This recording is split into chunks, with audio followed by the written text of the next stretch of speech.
Half yearly exam की strategy तो हमने समझ ली कैसे पढ़ना है, लेकिन मैम काम जो है वो थोड़ा ज्यादा है और टाइम बड़ा कम है। तो क्या हम ये जान सकते हैं कौन से टॉपिक्स, कौन से चैप्टर्स हमारे लिए इंपॉर्टेंट है? चलो मैं बताती हूँ। Hello everybody and welcome to next toppers. My name is Tapur Umar, your chemistry educator, your miss exception. And ma'am आ चुकी है एक नए वीडियो के साथ, जिसमें आज हम बात करने वाले हाफ ईयरली के कौन से चैप्टर्स और उन चैप्टर्स के कौन से टॉपिक्स इंपॉर्टेंट है जिसको अगर मैम हमने पढ़ लिया तो हम बहुत अच्छे नंबर लेके आ सकते हैं। तो सबसे पहला चैप्टर है हमारे पास सॉल्यूशंस। अब ऐसा क्यों मैम?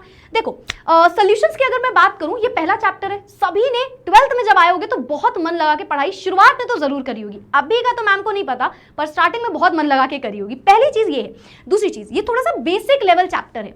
मतलब अगर मैं इसको कंपेयर करूंगी किसी भी बाकी के चैप्टर्स से, तो ये पूरे फिजिकल केमिस्ट्री में एक सबसे आसान चैप्टर, फिजिकल और ऑर्गेनिक भी आप देख लो तो सबसे आसान चैप्टर होता है ये, ठीक है। तो ये आपके बेसिक लेवल क्वेश्चंस होते हैं इसमें। अब बेसिक लेवल का मतलब ये नहीं है क्वेश्चन इजी आएगा, नहीं।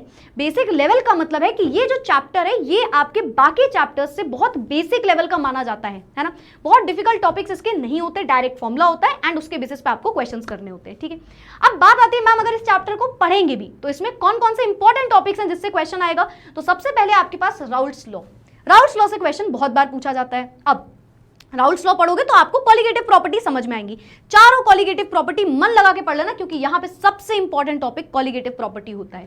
फिर उसके बाद कॉलिगेटिव प्रॉपर्टी पढ़ने के बाद आप मॉलिक्यूलर मासेस वगैरह निकालना सीखते हो, जो कि आप कॉलिगेटिव प्रॉपर्टी के बेसिस पे करते हो, ठीक है। तो वो आपको आना चाहिए। फिर उसके बाद एबनॉर्मल वगैरह जो मास निकालते हो, जिसे आप वैन ऑफ फैक्टर बेसिकली बोल सकते हो। ये 3-4 टॉपिक्स हैं इसके, जो आपने अगर पढ़ लिए तो भाई ये चैप्टर तो पूरा खत्म हो जाएगा बहुत अच्छे से, है ना। आई नो हाफ ईयरली में सबके कई लोगों के अलग अलग चैप्टर्स आ रहे होते हैं, पर ये जो चैप्टर्स हैं ये मोस्ट कॉमन चैप्टर्स है जो सभी के में पूछे जाते हैं। अच्छा, सेकंड चैप्टर है इलेक्ट्रोकेमिस्ट्री। क्यों मैम? इलेक्ट्रोकेमिस्ट्री तो थोड़ा डिफिकल्ट होता है, लेंथी होता है। इसको क्यों रखा आपने? ऐसा इसलिए क्योंकि इलेक्ट्रोकेमिस्ट्री एक हाई वेटेज वाला चैप्टर होता है। अगर आप बोर्ड्स के हिसाब से देखो तो ये 9 नंबर का पूछा जाता है, which is one of the जिसका सबसे ज्यादा चैप्टर में वेटेज होता है, वो उनमें से एक चैप्टर आपका इलेक्ट्रोकेमिस्ट्री है, ठीक है। तो आपके हाफ ईयरली में भी इससे बहुत ज्यादा भर भर के क्वेश्चन पूछे जा सकते हैं, ठीक है। तो हाई वेटेज वाले चैप्टर को तो हम बिल्कुल भी इग्नोर नहीं कर सकते, नो मैटर वो डिफिकल्ट है या ईजी है। जैसे मैं अपने हिसाब से बताऊं तो ये एज सच बहुत डिफिकल्ट भी नहीं है ना। इसमें क्या क्या इंपॉर्टेंट है मैम? इसमें थोड़ा बहुत रिडॉक्स रिएक्शन से क्वेश्चन पूछे जाते हैं कई बार, है ना। ये 1 मार्किंग में पूछा जाता है, ज्यादा नहीं। फिर EMF, standard electrode potential, and सबसे इंपॉर्टेंट टॉपिक है इसमें नर्स्ड इक्वेशन। क्वेश्चन आएगा ही आएगा, ठीक है। अच्छा, नर्स्ड इक्वेशन के साथ साथ सेकंड नंबर पे जो इंपॉर्टेंट है वो है आपके पास गिब्स एनर्जी। फिर उसके बाद मोलर कंडक्टिविटी, जो आप पूरा निकालते हो, ग्राफ वगैरह बनाते हो, कोलरॉश लॉ से रिलेटेड, और फिर इलेक्ट्रोलिसिस के जो दोनों लॉज हैं वो।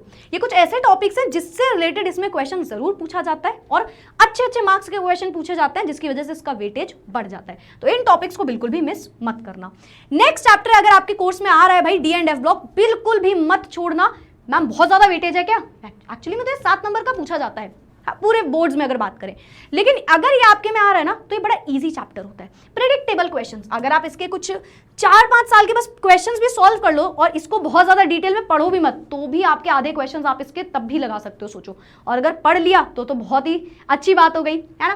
तो प्रेडिक्टेबल क्वेश्चन रहते हैं। इनऑर्गेनिक केमिस्ट्री का एक ऐसा चैप्टर है जो कि ईजी रहता है। अच्छा, इसी के साथ मैं एक और बात बोल दूं, अगर आपका लर्निंग कॉन्सेप्ट ज्यादा अच्छा नहीं है तो आप इस चैप्टर को स्किप करके अगर आपके में कोऑर्डिनेशन कंपाउंड्स आ रहे हैं तो उसको देख लेना, ठीक है। ये थोड़ा सा लर्निंग बेसिस वाला चैप्टर है, ठीक है। बहुत सारे एक्सेप्शंस आएंगे, लर्निंग कॉन्सेप्ट आएंगे इसमें। अगर आपके में ये भी आ रहा है और कोऑर्डिनेशन भी आ रहा है तो आप ज्यादा दिमाग कोऑर्डिनेशन में लगा देना, ठीक है। क्योंकि कोऑर्डिनेशन केमिस्ट्री जो होता है कई लोगों को वो समझ में आता है ज्यादा अच्छे से, कई लोगों को D and F block. Learning concept में आप आगे हो तो इसको ज्यादा इंपॉर्टेंस देना। एंड अगर आप क्या बोलते हैं, थोड़ा सा आपको लगता है कि नहीं यार बहुत ज्यादा याद नहीं कर रहा है, थोड़ा न्यूमेरिकल्स या वैसे समझ पाए हम क्वेश्चंस के बेसिस पे, तो आप कोऑर्डिनेशन समझ सकते हो, ठीक है। अच्छा, तो ये हो गया। अच्छा, इसके इंपॉर्टेंट टॉपिक, सबसे पहले इलेक्ट्रॉनिक कॉन्फ़िगरेशन, चाहे वो किसी की भी क्यों ना हो, डी ब्लॉक एफ ब्लॉक में हर एक की इलेक्ट्रॉनिक कॉन्फ़िगरेशन आपको रटी होनी चाहिए दिमाग में और सब कुछ आपको उससे रिलेटेड आना चाहिए। उसके बाद इसकी कुछ प्रॉपर्टीज आ जाएंगी, है ना। फिर उसके बाद कुछ प्रिपरेशन आती है।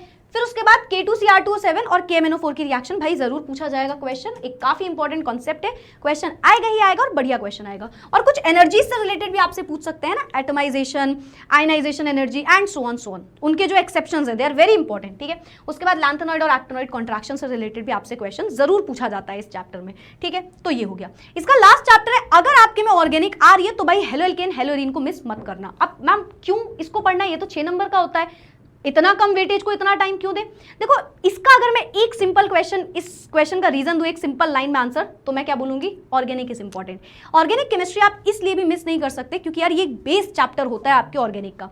ये चैप्टर जब आप पढ़ लेते हो ना तो आपको आने वाले बहुत से चैप्टर क्लियर होते हैं। तो अगर आप अच्छे से पढ़ के जाओगे, क्वेश्चन करोगे और समझोगे आप उसमें कहाँ पे अटक रहे हो या क्या नहीं कर पा रहे हो, तो ये आपके लिए बोर्ड एग्जाम के लिए बहुत ज्यादा अच्छा रहेगा। ठीक है, तो कोशिश करना इस चैप्टर को बिल्कुल भी मत छोड़ो अगर आपके में आ रहा है तो। ठीक है, बाकी इसमें क्या क्या इंपॉर्टेंट है? नोमेनक्लेचर से 1-2 नंबर के क्वेश्चन आ जाते हैं। फिजिकल और chemical properties very important. Preparation very important. Preparation जो आती है हेलोएल्केन्स की, हेलोएरीन्स की, they are very important. Electrophilic reaction, nucleophilic reaction, very important reactions chemical properties में, है ना। मैकेनिज्म आपसे पूछे जा सकते हैं। फिर उसके बाद 1 नंबर में फ्रियोन्स और डीडीटी हो सकता है। ठीक है, बाकी मेन चीजें ऊपर लिखी है, जैसे रिएक्शन विद मेटल्स जो होती है, जिसमें आपकी Wurtz reaction, फिटिक reaction and so on. तो जितनी नेम्ड रिएक्शन है भाई दिमाग में बैठा लेना, क्वेश्चन जरूर आएगा मैकेनिज्म से रिलेटेड। और इससे रिलेटेड आपको कन्वर्जन भी पूछे जा सकते हैं। तो अगर आप इस चैप्टर को पढ़ते हो तो आपको थोड़ा हेल्प मिलेगा आगे ऑर्गेनिक के लिए भी। ठीक है, तो yes that's it, that's all about the chapters. और I know you all can do it, आप जरूर करोगे, आप बहुत अच्छे मार्क्स भी लाओगे।